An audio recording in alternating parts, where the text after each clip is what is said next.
Hello, guys. This is Aetherlich, and this is how I got into anime and other Japanese good stuff. So, like everybody else in my generation, I grew up on Dragon Ball Z, Toonami, Pokemon, stuff like that.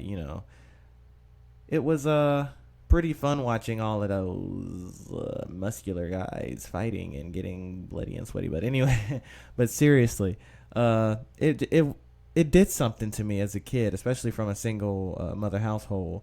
When I saw these really like strong, powerful male characters, fighting evil and fighting the bad guys, it really, really captivated me, and I just became a super fan. Like most of the other boys that were my age that I went to school with, I remember rushing home one and right as soon as I got off the school bus, just rushing home and turning on Toonami and watching like Dragon Ball Z and Yu Hakusho and all these other shows, and Cowboy Bebop, Outlaw Star, it just all the greats. I can't put into words how excited and how hype I got as a little boy just watching these really powerful, really cool characters just fighting and adventuring and doing all this cool stuff that I couldn't wait to do when I became an adult.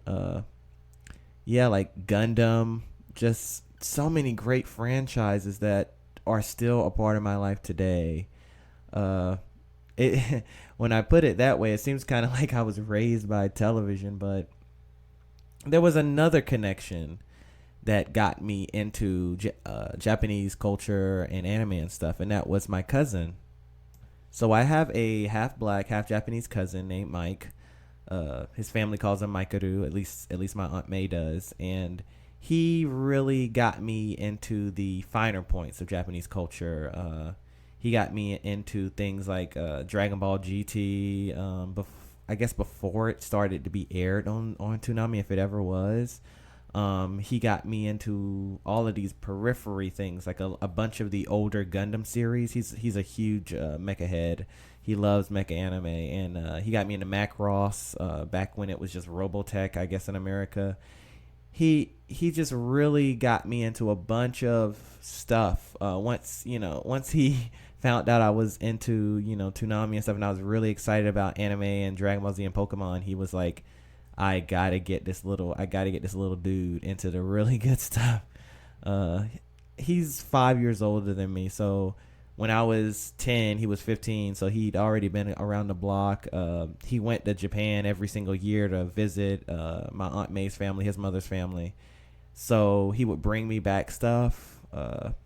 Really try to get me into learning as much about Japan as I could, because he saw me as a little buddy. I'd see him at least once a month, because there was a period of time where we lived in the same town as him and my uncle, my great uncle, and basically he was kind of like a father figure to me, even though he's just a teenager. But eventually, that became me going to Japan every year for spring break and summer break, and really getting exposed really deep into it. And I just gained this really personal relationship with this country that had all this cool stuff that I didn't even know. I didn't even know the stuff was Japanese until I met my cousin when I was like 10 years old. So it, just anime forever changed the course of my life.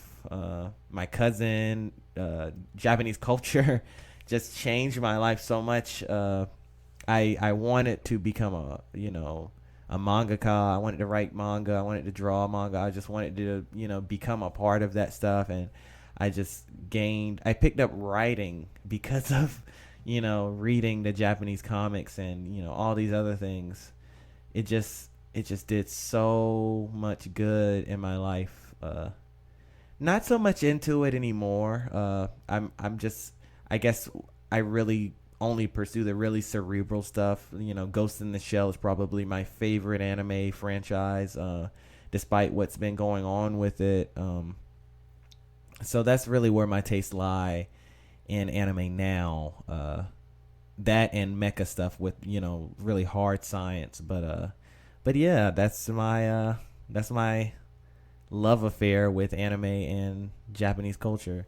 I'll go more into the other Japanese culture stuff in future videos.